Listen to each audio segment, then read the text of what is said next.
Black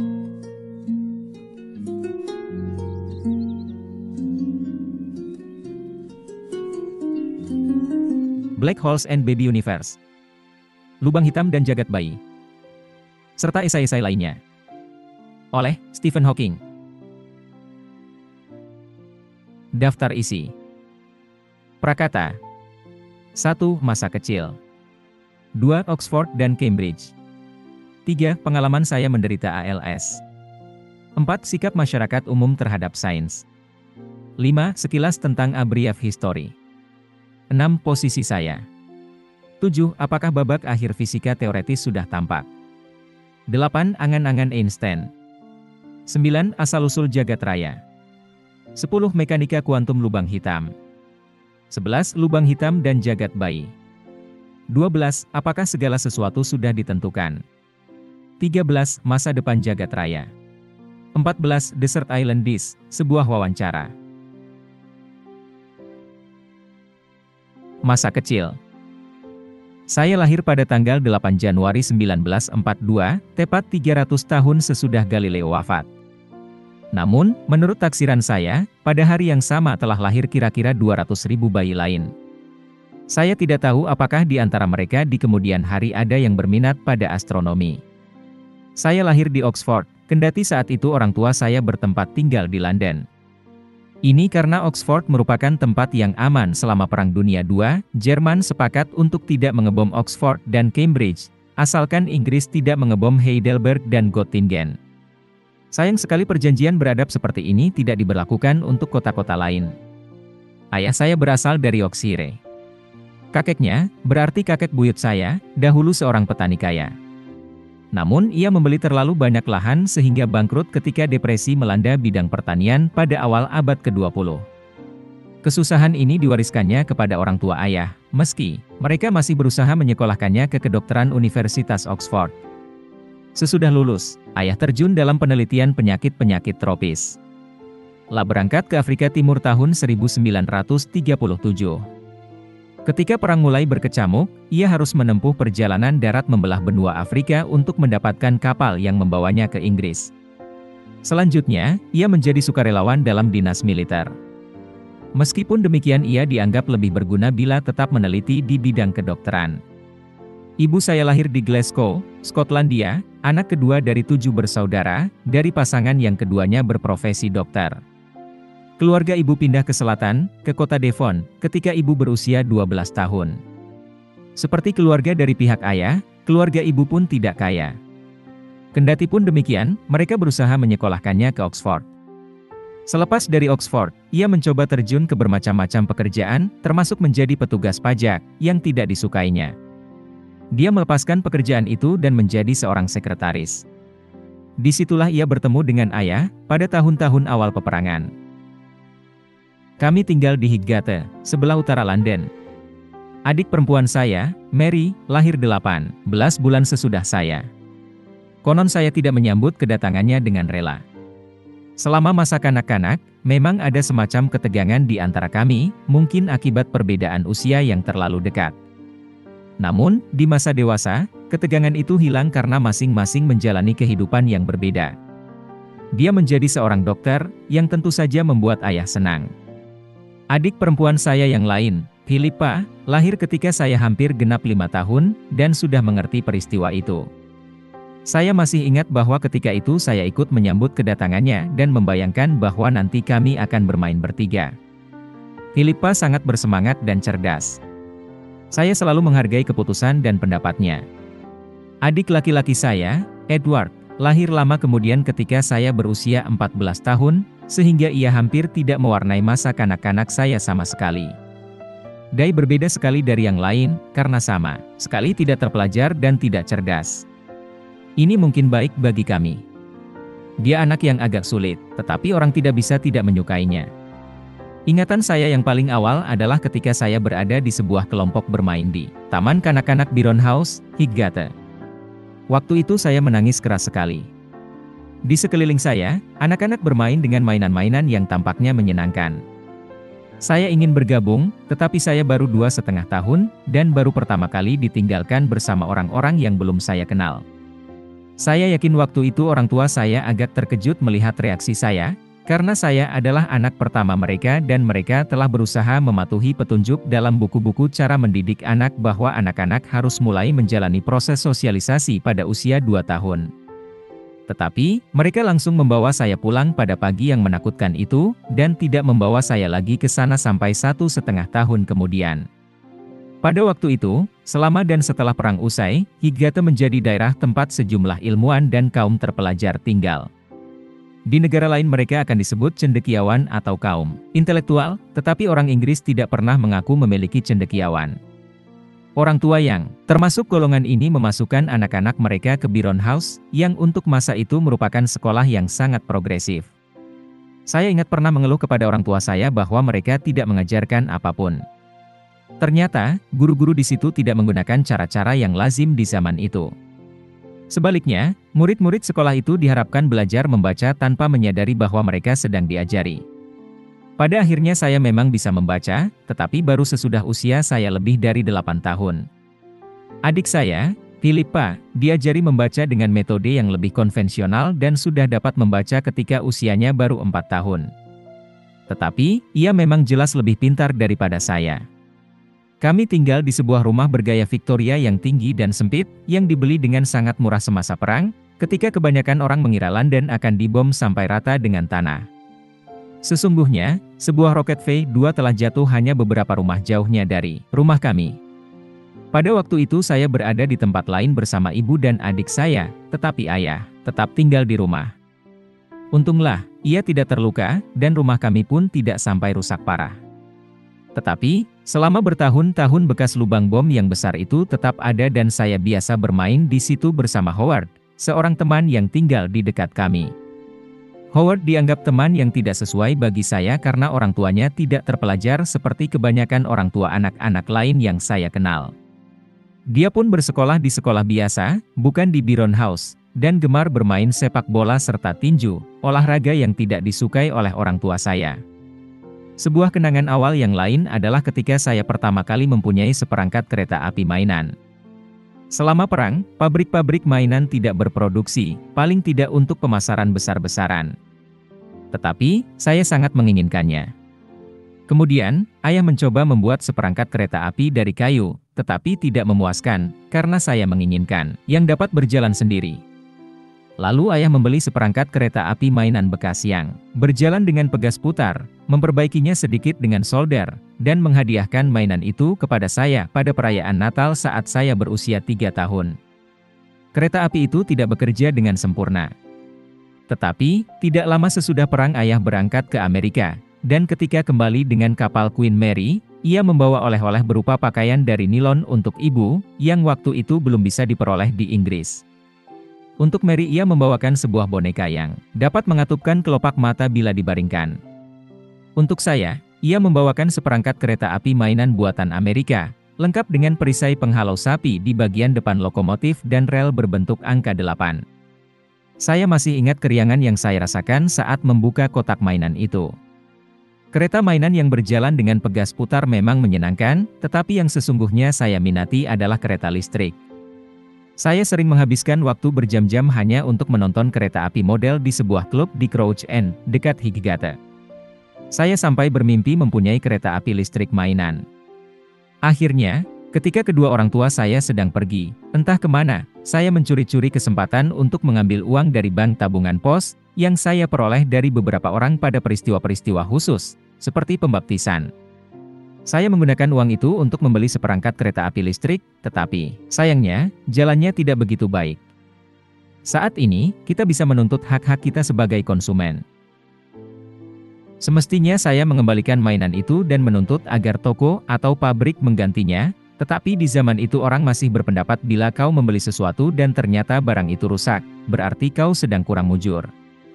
Jadi, saya harus membeli motor listrik baru untuk memperbaikinya, tetapi mainan itu tetap tidak pernah bekerja sebaik yang saya harapkan. Selanjutnya, ketika berusia belasan tahun, saya membuat model pesawat dan kapal laut. Saya kurang terampil melakukan pekerjaan tangan, tetapi saya dibantu oleh seorang teman sekolah, John S1MCHE Pronunciation Clenahan, yang jauh lebih terampil dan ayahnya mempunyai bengkel di rumahnya. Saya selalu berusaha membuat model yang kerjanya dapat saya kendalikan. Saya tidak peduli rupanya seperti apa.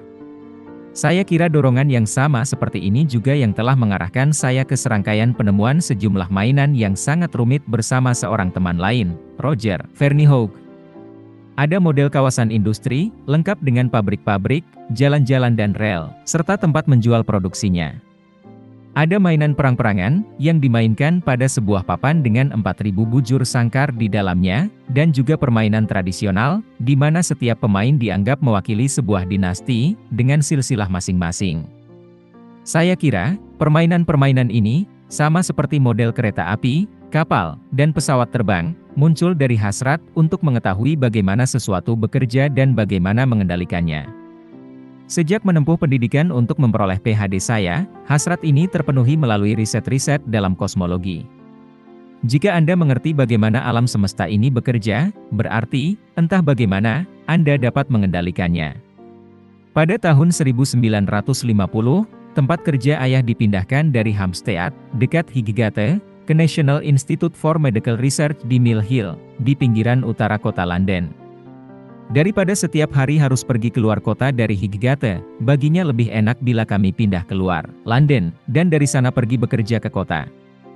Oleh karena itu, orang tua saya membeli sebuah rumah di kota kecil St. Albans yang terkenal dengan katedralnya, kira-kira 15 km sebelah utara Mill Hill dan kira-kira 30 km sebelah utara London.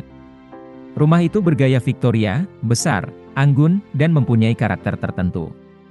Orang tua saya tidak cukup kaya ketika membeli rumah itu, sehingga mereka harus bekerja ekstra keras sebelum kami bisa pindah.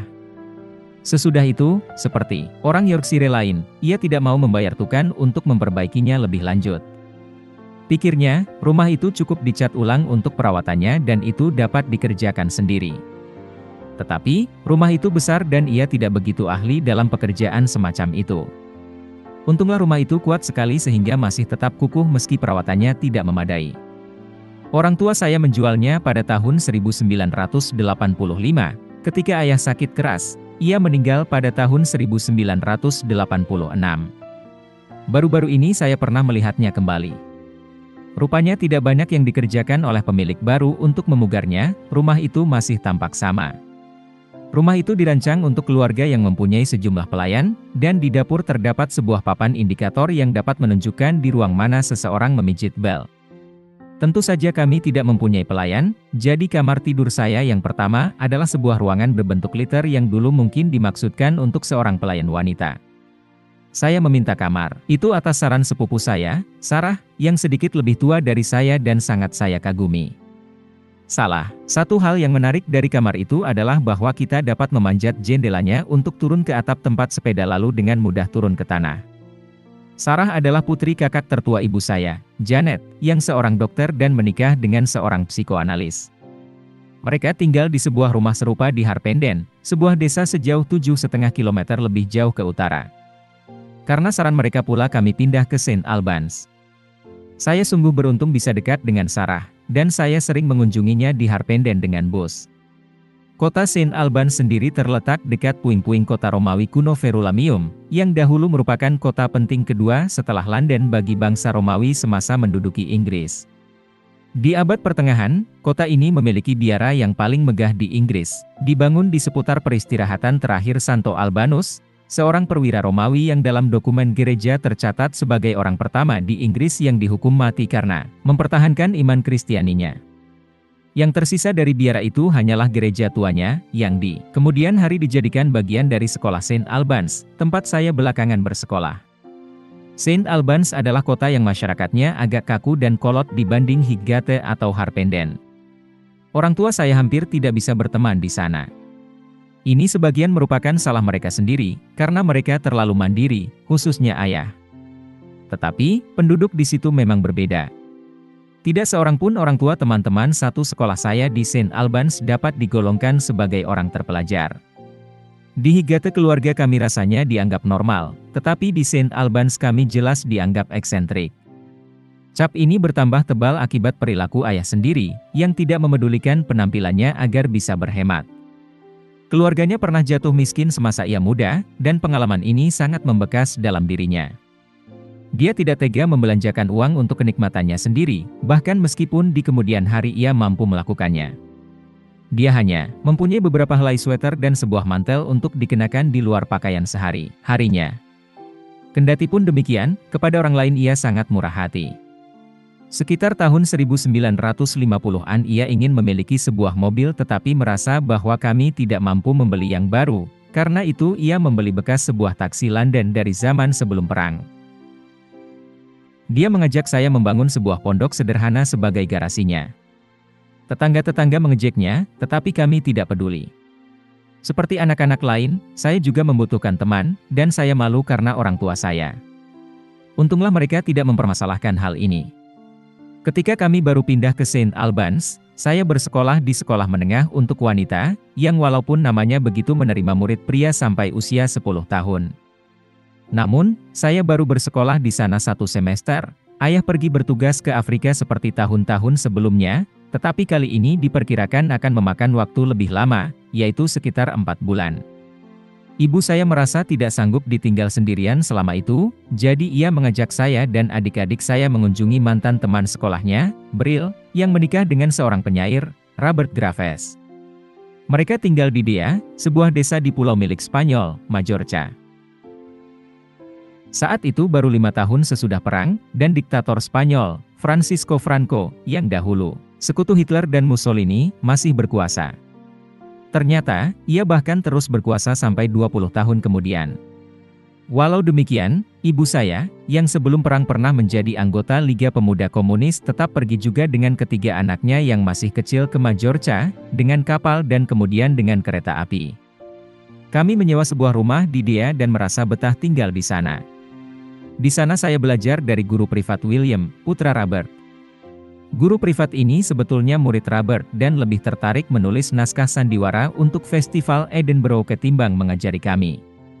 Karena itu, setiap hari ia menyuruh kami membaca 1 bab Alkitab lalu menyalinnya ke buku tulis.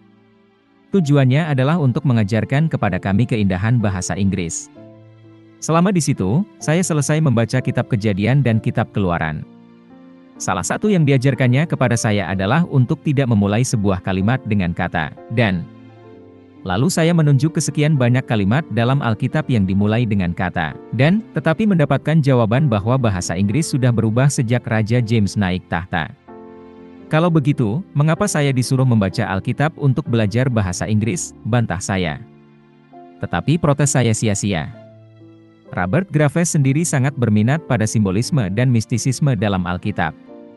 Ketika kami kembali dari Majorca, saya disekolahkan di sebuah sekolah lain selama setahun, kemudian mengikuti ujian yang disebut ujian 11+. Ujian ini harus dijalani oleh semua anak yang ingin mengenyam pendidikan di sekolah negeri. Sekarang ujian ini sudah dihapus, terutama karena sejumlah anak kelas menengah gagal menembusnya dan karena itu harus masuk jalur pendidikan non-akademik. Saat itu saya bertekad mempersiapkan diri secara lebih baik dalam menghadapi ujian, sehingga saya berhasil lulus ujian 11+ dan mendapatkan tempat di sekolah St. Albans. Ketika usia saya 13 tahun, ayah ingin agar saya mencoba masuk ke sekolah Westminster, salah satu sekolah negeri, diberi tanda kutip karena itu sekolah swasta yang terkemuka. Pada masa itu ada pembagian yang mencolok dalam sistem pendidikan bagi kelas sosial yang berbeda di Inggris. Ayah merasa bahwa kemiskinan dan kurangnya koneksi telah menyebabkan ia tersisih oleh orang-orang yang mempunyai kemampuan kurang, tetapi secara sosial lebih beruntung. Karena orang tua saya tidak begitu berada, berarti saya harus berusaha mendapatkan beasiswa. Tetapi, saya jatuh sakit tepat ketika ujian untuk mendapatkan beasiswa itu berlangsung sehingga saya tidak mengikutinya. Oleh sebab itu, saya tetap bersekolah di St. Albans. Saya sendiri merasa bahwa saya telah memperoleh pendidikan yang sama baik, atau bahkan lebih baik, ketimbang bila saya bersekolah di Westminster. Saya juga tidak merasa bahwa kekurangan dalam tingkat sosial menjadi penghambat. Sistem pendidikan Inggris pada masa itu sangat berjenjang. Sekolah tidak hanya dibagi atas jalur akademik dan non-akademik, tetapi sekolah yang tergolong akademik pun dibagi lagi ke dalam jalur A, B, dan C. Orang bangga bila mampu belajar dalam jalur A, agak kecewa bila berada di jalur B, dan merasa rendah diri bila berada di jalur C. Saya boleh masuk ke jalur A karena hasil ujian 11+ yang saya dapatkan. Tetapi, setelah tahun pertama, mereka yang mendapatkan peringkat lebih rendah dari 20 dalam suatu kelas harus menyingkir ke jalur B. Ini sebuah pukulan yang keras dan telak sekali bagi seseorang, bahkan ada yang tidak pernah mampu pulih kembali dari hilangnya rasa percaya diri. Dalam 2 semester pertama di St. Albans, peringkat saya berturut-turut adalah ke-24 dan ke-23, tetapi dalam semester ketiga, saya berhasil naik ke peringkat ke-18. Jadi, saya lolos. Saya tidak pernah lebih dari peringkat sedang di kelas saya. Murid-murid di kelas itu cerdas-cerdas. Hasil kerja saya tidak begitu rapi, apalagi tulisan saya, yang sering membuat guru-guru mengomel. Tetapi, teman-teman sekelas menjuluki saya Einstein, barangkali mereka sudah melihat tanda-tanda bahwa saya akan menjadi lebih baik. Ketika usia saya 12 tahun, salah seorang teman bertaruh dengan yang lain berupa sekantong permen bila kelak saya menjadi orang. Saya tidak tahu apakah taruhan itu jadi dilaksanakan dan, kalau jadi, bagaimana cara memutuskannya. Saya mempunyai 6 atau 7 teman akrab, yang hampir semua masih terus menjalin kontak dengan saya. Kami biasa berdiskusi dan beradu argumen berlama-lama tentang segala sesuatu, dari model radio kontrol sampai agama, dan dari para psikologi sampai fisika. Salah satu hal yang kami perdebatkan adalah awal jagat raya, serta apakah perlu ada Tuhan untuk menciptakan dan membuat segalanya berjalan sampai sekarang. Saya telah mendengar bahwa cahaya dari galaksi-galaksi yang jauh bergeser ke arah ujung merah spektrum, dan ini dianggap sebagai petunjuk bahwa alam semesta terus memuai. Geseran biru akan menyiratkan bahwa jagat raya mengerut. Tetapi, dahulu saya yakin tentang adanya alasan lain yang menyebabkan terjadinya geseran merah itu. Mungkin cahaya itu sudah kecapaian, dan menjadi lebih merah, dalam perjalanan menuju bumi. Jagat raya yang tidak berubah dan kekal tampaknya lebih masuk akal. Baru setelah kira-kira 2 tahun menekuni penelitian untuk jenjang PhD, saya menyadari bahwa pandangan saya dahulu salah. Ketika tinggal 2 tahun lagi bersekolah di situ, saya ingin mengambil spesialisasi dalam matematika dan fisika. Ada seorang guru matematika baru, khusus bagi mereka yang mengambil spesialisasi itu. Namun, ayah sangat menentangnya. Menurut pendapatnya, tidak ada pekerjaan lain bagi seorang ahli matematika kecuali menjadi guru. Dia lebih suka bila saya kelak mengambil jurusan kedokteran, namun saya tidak berminat pada biologi, yang menurut saya terlalu deskriptif, dan tidak cukup mendasar. Lagi pula, anak yang mengambil jurusan itu dianggap mempunyai status lebih rendah. Di sekolah itu, anak cerdas mengambil matematika dan fisika, yang kurang cerdas mengambil biologi.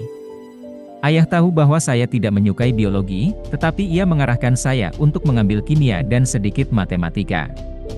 Dia merasa ini akan membuat minat saya ke bidang sains tetap terbuka.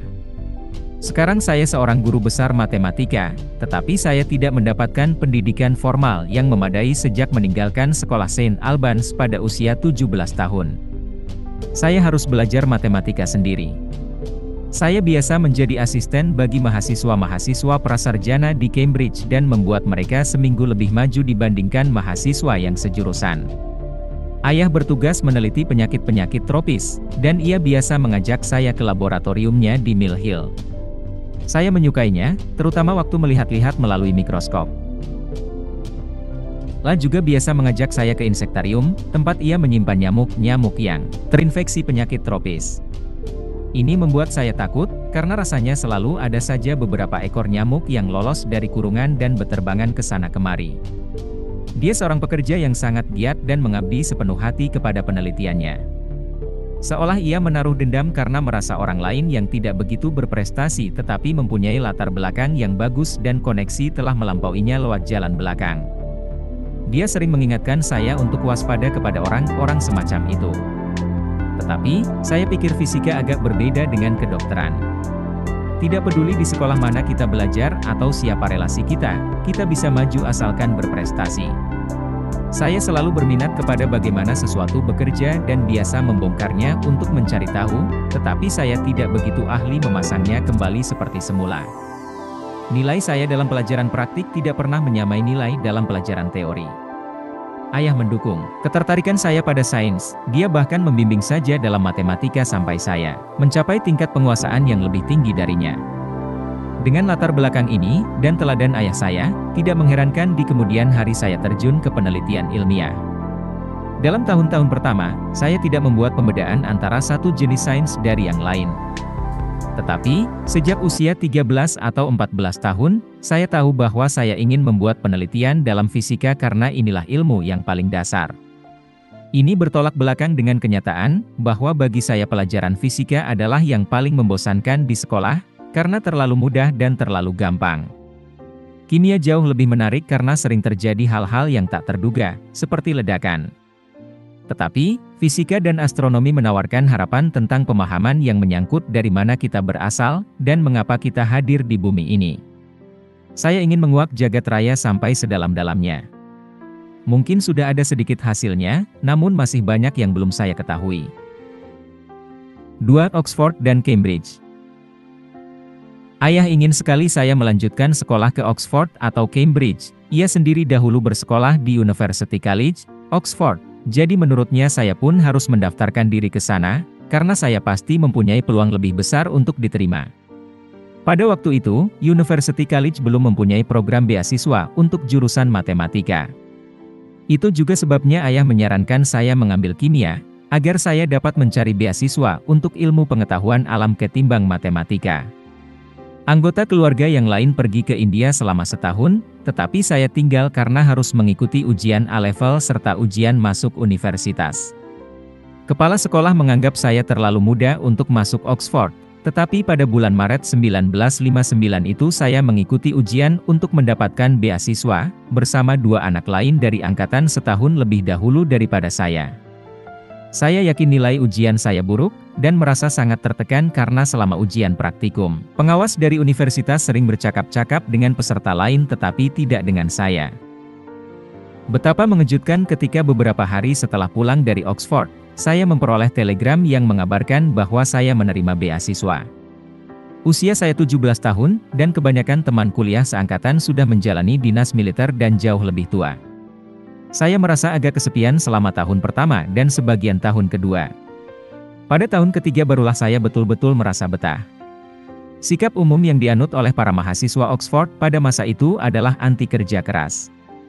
Anda harus berprestasi tetapi tidak boleh ngotot, atau mengakui bahwa bila tidak dipacu, Anda berada di papan bawah, forward class degree. Bekerja keras untuk masuk ke golongan yang lebih tinggi membuat pelakunya mendapatkan julukan Greyman, julukan terburuk dalam perbendaharaan kata di Oxford. Pada masa itu, kuliah fisika di Oxford dirancang sedemikian sehingga mudah bagi seorang mahasiswa untuk menghindari kerja keras. Saya ujian sekali waktu masuk, dan selanjutnya, selama 3 tahun di Oxford saya ujian lagi hanya pada ujian akhir. Saya pernah menghitung, bahwa saya menghabiskan kira-kira 1000 jam belajar selama 3 tahun berada di sana, jadi rata-rata hanya 1 jam per hari. Saya tidak berbesar hati dengan jam belajar yang hanya sedikit itu. Saya terpaksa ikut-ikutan dengan sikap yang dianut oleh sebagian besar teman kuliah waktu itu, sikap acuh tak acuh dan menganggap tidak ada apapun yang berharga untuk diperjuangkan. Pandangan ini baru berubah sesudah saya menderita sakit. Ketika seseorang dihadapkan kepada kenyataan bahwa ia mungkin mati muda, ia akan sadar bahwa hidup ini sangat berharga untuk dijalani, serta bahwa sesungguhnya banyak yang ingin ia kerjakan.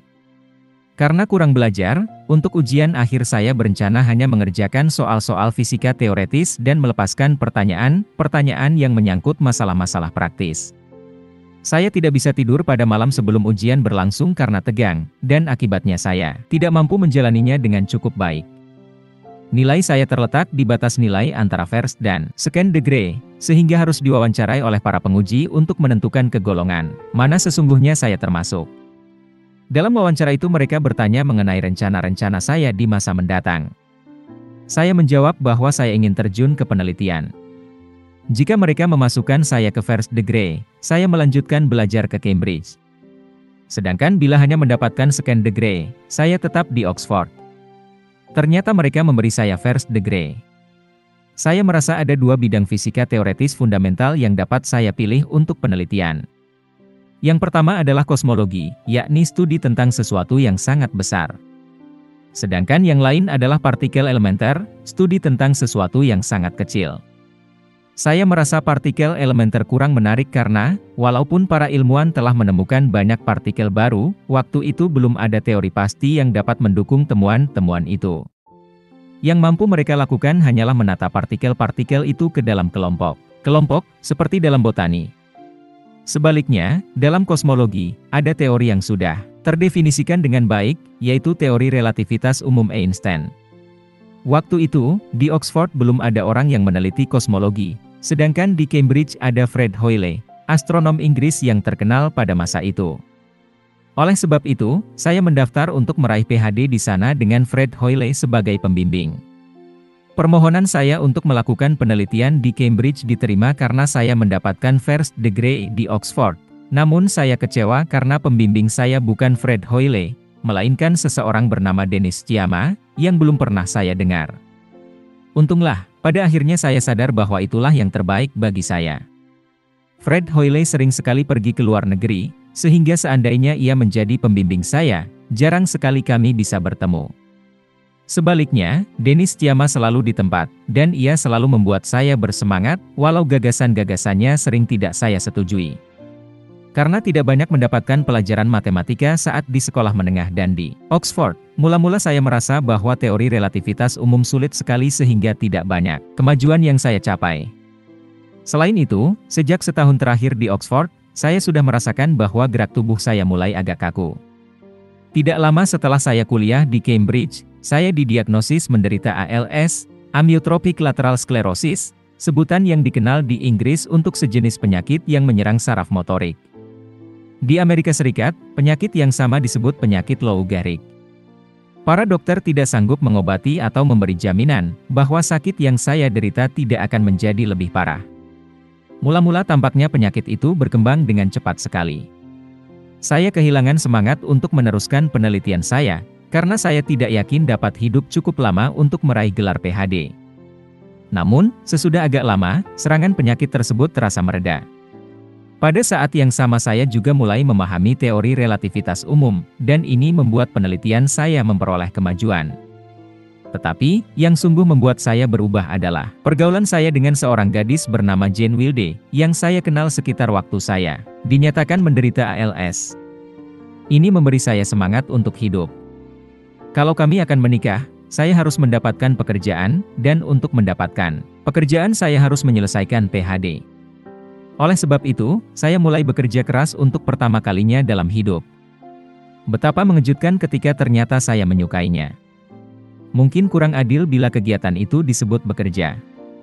Ada orang yang berkata, ilmuwan dan pelacur itu sama saja, mereka dibayar untuk sesuatu yang mereka nikmati. Saya mendaftar untuk mendapatkan beasiswa sebagai peneliti di Gonville dan King's College. Saya berharap Jane akan mengetikkan berkas lamaran saya, tetapi ketika ia menengok saya di Cambridge, lengannya sedang dibalut gips karena patah.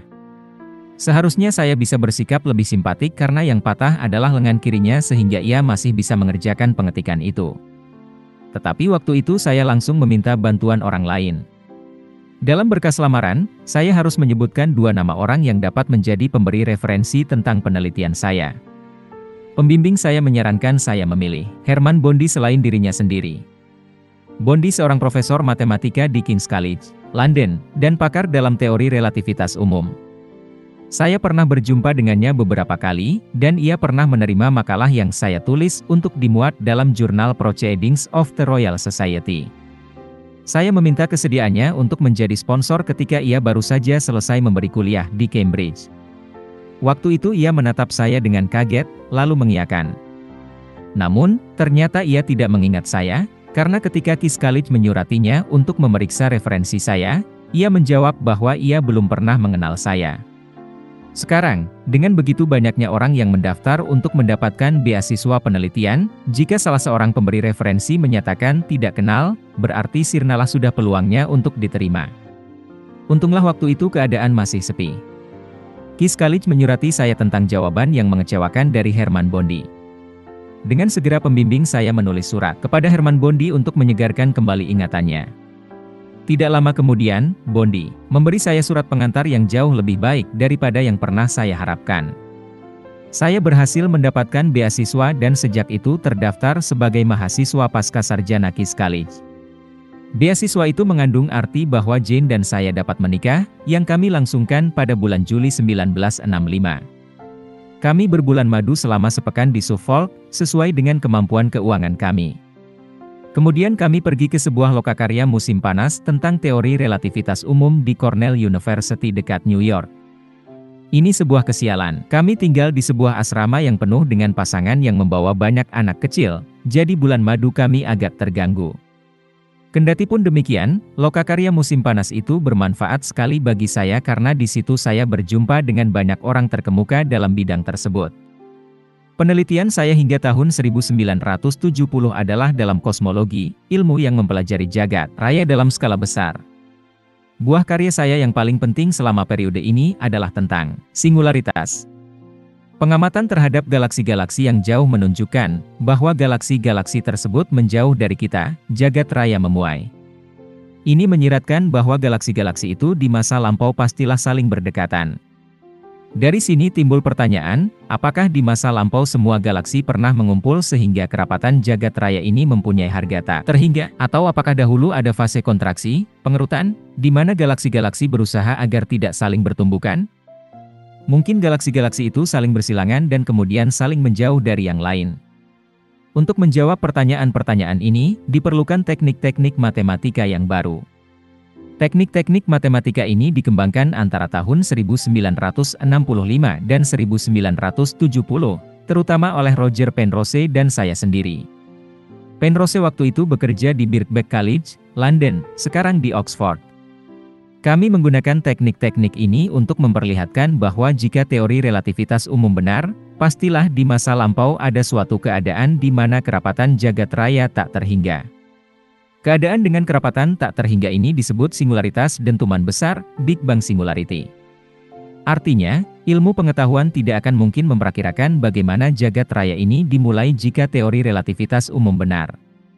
Kendatipun demikian, penelitian saya yang lebih baru menunjukkan bahwa kita masih mungkin memperkirakan bagaimana jagat raya dimulai jika kita menyertakan teori fisika kuantum, yakni teori tentang sesuatu yang sangat kecil.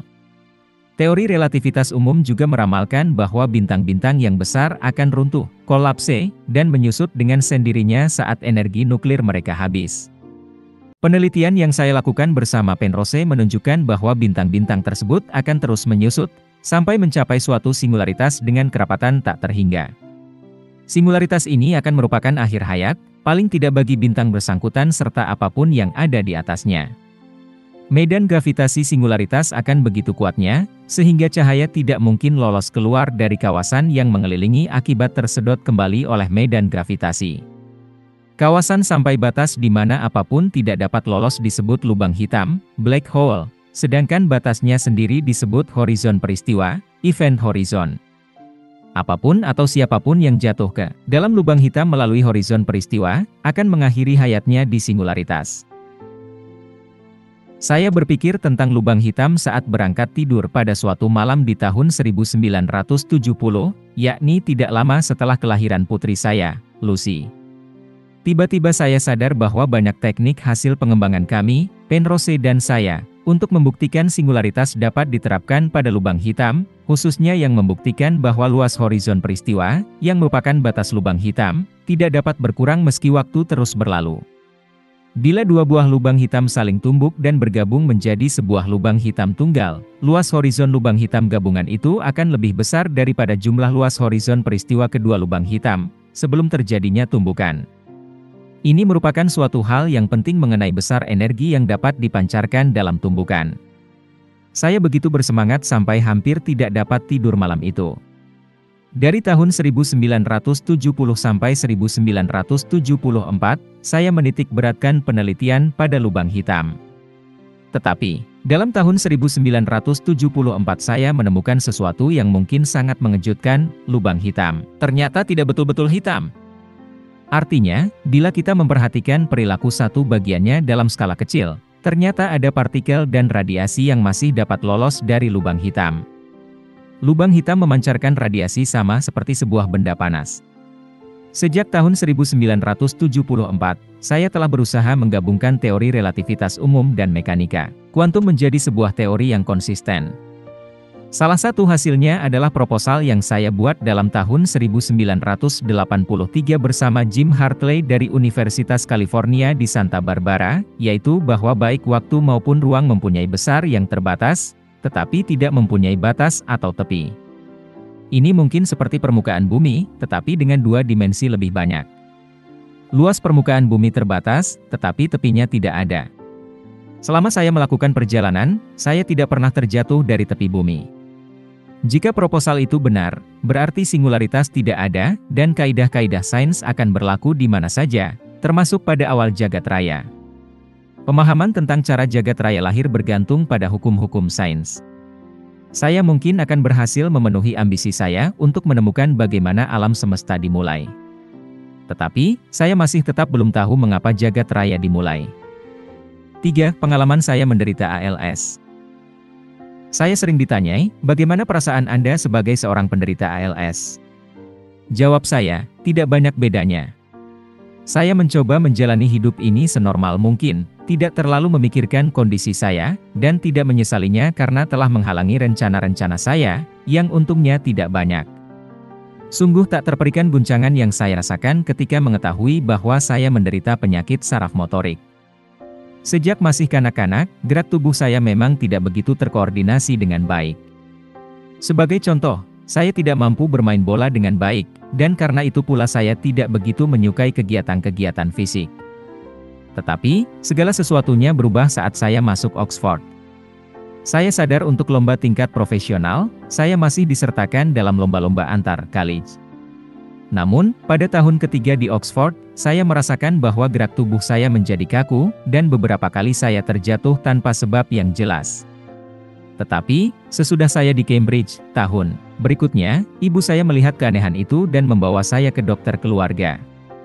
Dokter itu mengirim saya ke seorang spesialis dan, tidak lama setelah ulang tahun saya yang ke-21 tahun, saya menginap di rumah sakit untuk pemeriksaan lebih lanjut selama 2 minggu, dan harus menjalani berbagai macam pemeriksaan kesehatan.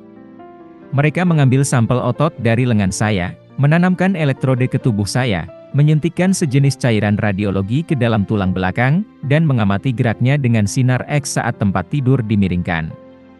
Sesudah itu, mereka tidak memberitahu apapun kepada saya, kecuali bahwa penyakit itu bukan multiple sclerosis, penyakit yang menyerang sistem saraf pusat, serta bahwa kasus saya bukan kasus biasa. Kendati pun demikian, kemudian saya mengetahui bahwa mereka mempunyai dugaan bahwa penyakit saya terus bertambah parah dan tidak ada yang dapat mereka berikan selain vitamin. Saya mengetahui bahwa mereka berharap penyakit tersebut tidak berdampak buruk. Saat itu saya tidak ingin bertanya lebih rinci, karena jawaban yang akan saya peroleh pasti buruk. Kesadaran bahwa saya mengidap suatu penyakit tak tersembuhkan yang mungkin membunuh saya beberapa tahun lagi membuat saya terguncang. Bagaimana mungkin hal itu bisa terjadi pada saya? Mengapa saya harus dihukum seperti ini? Walaupun begitu, selama menginap di rumah sakit, saya melihat seorang anak yang katanya menderita leukemia di pembaringan di seberang saya. Sungguh bukan pemandangan yang menyenangkan. Jelas bahwa masih banyak orang yang bernasib lebih buruk daripada saya. Paling tidak, penyakit saya bukan penyakit yang menimbulkan rasa sakit. Setiap kali saya tergoda untuk menyesali nasib, saya selalu teringat anak itu. Tanpa mengetahui yang akan terjadi pada saya atau bagaimana laju perkembangan penyakit itu, saya merasa kehilangan harapan. Para dokter menasihati saya untuk kembali ke Cambridge, meneruskan penelitian yang telah saya mulai mengenai relativitas umum dan kosmologi. Tetapi, saya tidak mendapatkan kemajuan berarti karena tidak mempunyai latar belakang matematika yang memadai. Lagi pula, saya tidak tahu apakah umur saya masih cukup untuk menyelesaikan PhD. Saya merasa jadi sedikit pemurung. Saya menjadi suka mendengarkan musik karya Wagner, tetapi laporan-laporan dalam artikel di majalah yang saya baca habis terlalu dibesar-besarkan. Yang menjadi masalah, artikel yang satu mengatakan begini, lalu yang lain menjiplak artikel yang sama karena merasa bahwa isinya dapat menjadi cerita yang bagus. Padahal, apapun yang berulang kali muncul sama, cenderung dianggap benar oleh pembaca. Bayangan dan hayalan saya pada waktu itu berubah-ubah. Sebelum kondisi saya terdiagnosis, saya merasa bahwa hidup ini membosankan. Rasanya tidak ada dalam hidup ini yang berharga untuk dikerjakan. Tetapi, begitu keluar dari rumah sakit, saya merasa seperti tengah menantikan pelaksanaan hukuman mati. Tiba-tiba saya sadar bahwa banyak hal berharga yang dapat saya perbuat andai kata pelaksanaan hukuman mati ditunda. Di saat lain, saya membayangkan bahwa sebelum maut menjemput saya harus berguna bagi orang lain. Karena itu saya bermaksud melakukan hal-hal yang baik selama sisa hidup saya. Tetapi, saya tidak mati. Sesungguhnya lah, walaupun ada awan gelap yang terus menggantung membayangi masa depan saya, anehnya saya justru lebih menikmati hidup ketimbang sebelumnya. Saya mulai mendapatkan kemajuan-kemajuan dalam penelitian saya. Saya bertunangan dan kemudian menikah, bahkan mendapatkan beasiswa penelitian dari King's College, Cambridge. Beasiswa dari King's College membuat saya tidak perlu memikirkan masalah pekerjaan.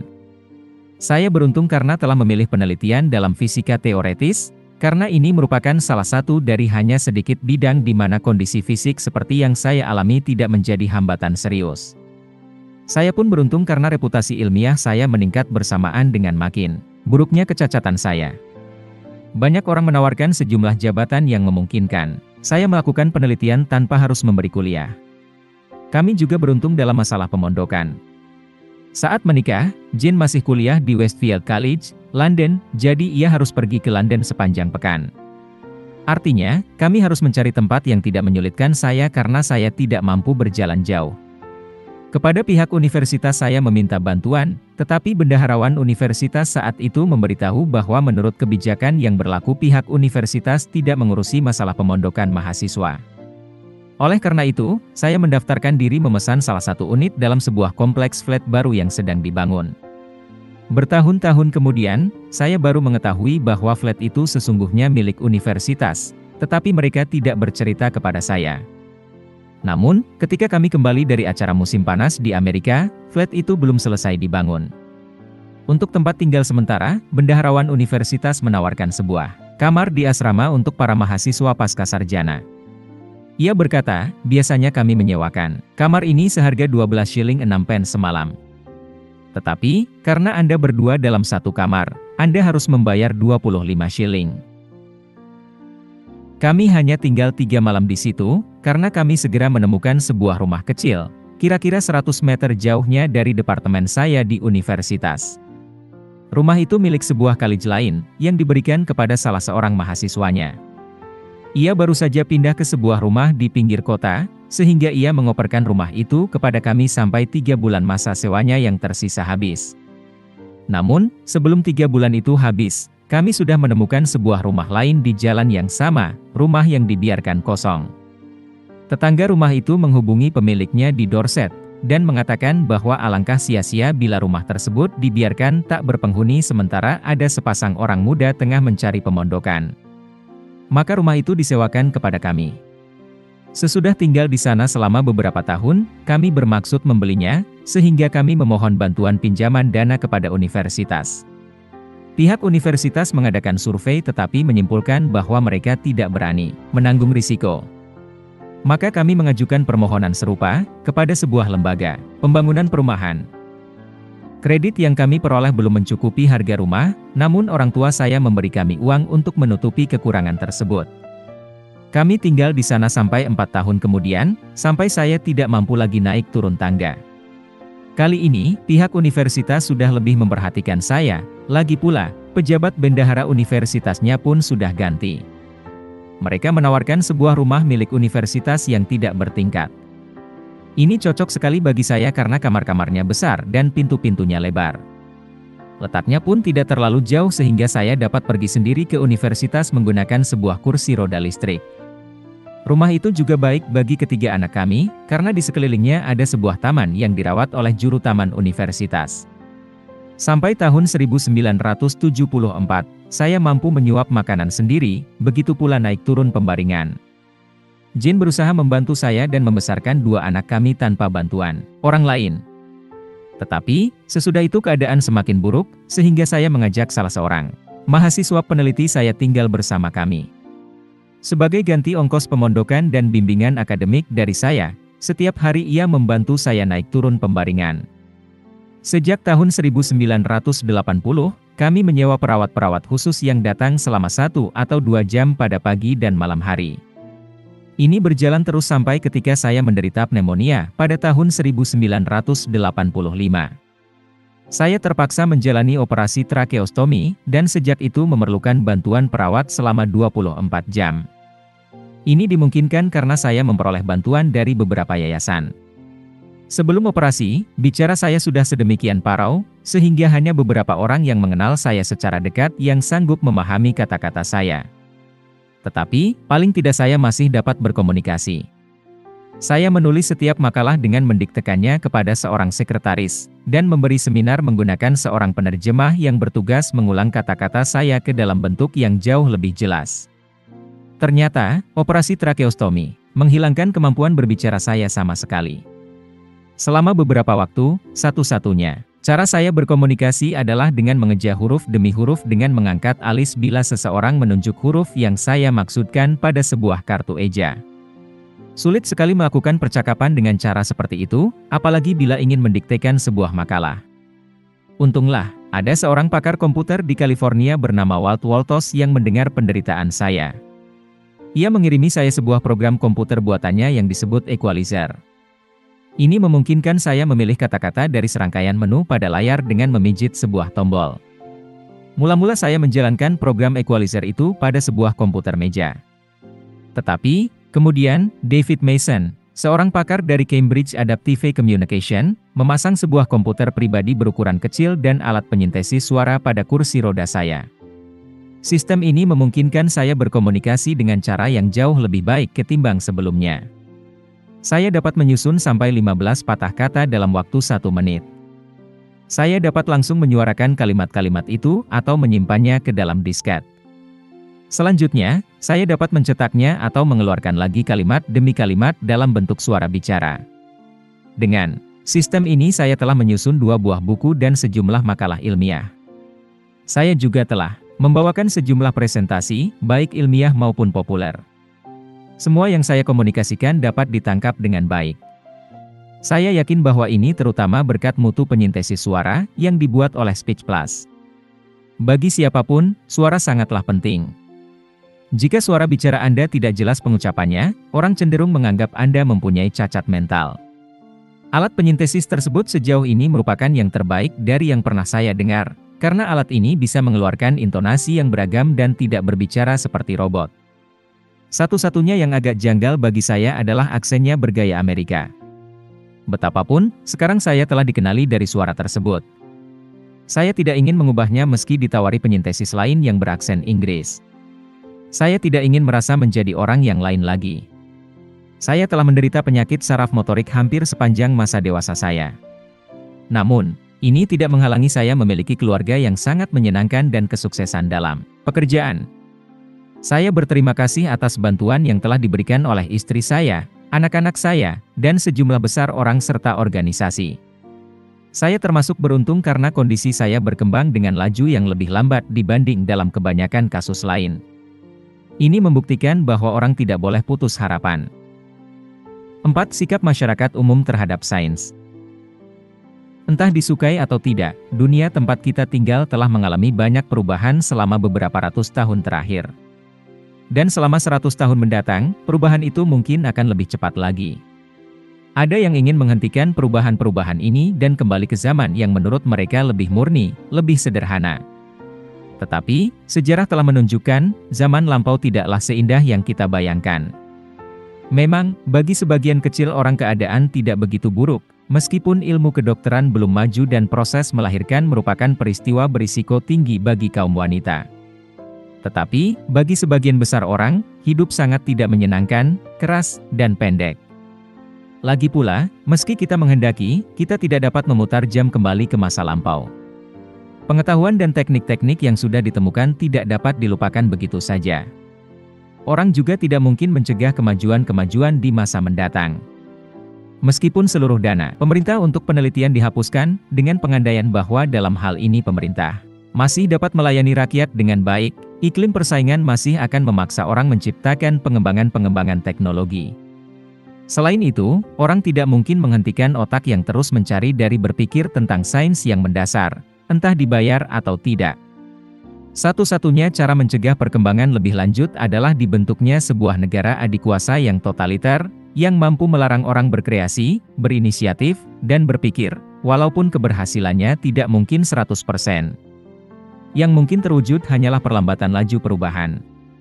Jika kita menerima bahwa kita tidak dapat mencegah sains dan teknologi mengubah dunia kita, paling tidak kita dapat berusaha agar perubahan-perubahan itu menuju ke arah yang benar. Dalam masyarakat yang demokratis, ini mengandung arti bahwa masyarakat umum perlu memiliki pengetahuan dasar tentang sains, sehingga mereka mampu membuat keputusan yang nalar, dan tidak terlalu bergantung kepada para pakar. Untuk sementara ini, jelas bahwa dasar yang utama harus diberikan melalui pendidikan di sekolah. Tetapi, pelajaran sains di sekolah sering disajikan secara kering sehingga tidak menarik. Anak-anak mempelajarinya hanya supaya dapat naik kelas, dan mereka tidak melihat keterkaitannya dengan dunia seputar mereka. Selain itu, sains sering diajarkan dalam bentuk persamaan-persamaan. Walaupun persamaan merupakan cara yang ringkas dan akurat untuk menjabarkan gagasan-gagasan matematik, bagi banyak orang terasa menakutkan. Ketika baru-baru ini menulis sebuah buku populer, saya diberitahu bahwa tiap persamaan yang disertakan ke dalamnya akan memotong penjualan buku itu separuh dari yang semestinya. Waktu itu saya memasukkan sebuah persamaan terkenal dari Einstein, EmC². Mudah-mudahan benar, bahwa penjualan buku itu bisa 2 kali lipat bila persamaan tadi ditiadakan. Para ilmuwan dan rekaysawan cenderung mengekspresikan gagasan-gagasan mereka dalam bentuk persamaan-persamaan karena mereka perlu mengetahui harga suatu besaran secara tepat. Tetapi, bagi kebanyakan orang lain, pemahaman konsep ilmiah secara kualitatif sudah memadai, dan ini dapat disampaikan melalui kata-kata dan diagram, tanpa persamaan-persamaan. Sains yang dipelajari oleh orang-orang di sekolah dapat menjadi kerangka dasar. Tetapi saat ini, laju kemajuan sebuah ilmu begitu cepat sehingga selalu ada perkembangan baru yang telah terjadi, sementara seseorang masih belajar di sekolah atau di universitas.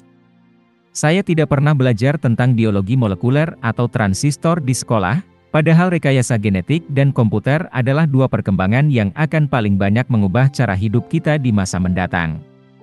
Buku-buku dan artikel-artikel majalah populer tentang sains dapat membantu penyebaran perkembangan-perkembangan baru, tetapi bahkan buku populer yang paling laku pun dibaca hanya oleh sebagian kecil penduduk bumi. Hanya televisi yang dapat mencapai jumlah pemerhati yang betul-betul besar. Ada beberapa acara sains yang baik sekali di televisi. Tetapi kebanyakan lainnya hanya menampilkan keajaiban-keajaiban ilmiah seperti yang melatar belakanginya. Produser acara-acara sains melalui televisi harus sadar bahwa mereka mempunyai tanggung jawab untuk mendidik masyarakat, bukan hanya menghibur mereka. Manakah masalah-masalah menyangkut sains yang perlu dipahami oleh masyarakat dalam membuat keputusan-keputusan untuk jangka pendek? Sejauh ini yang paling mendesak dibanding perang nuklir. Masalah-masalah global lain, seperti ketersediaan pangan atau efek rumah kaca, relatif tidak terlalu mendesak dibanding perang nuklir yang dapat memusnahkan kehidupan manusia dalam beberapa hari saja. Menurunnya ketegangan antara Timur dan Barat dengan berakhirnya perang nuklir besar-besaran. Tetapi, bahaya tetap mengancam selama masih ada cukup senjata yang mampu membunuh seluruh penduduk bumi sampai beberapa kali.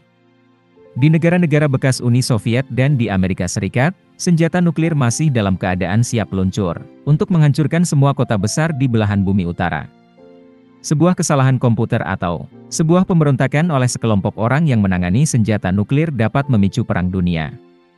Yang lebih mencemaskan, negara-negara yang relatif kecil juga sudah mempunyai senjata nuklir.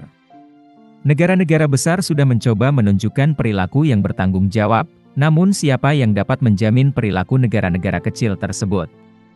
Kemampuan senjata nuklir yang mereka miliki saat ini memang belum seberapa, meski mampu membunuh jutaan orang sekaligus.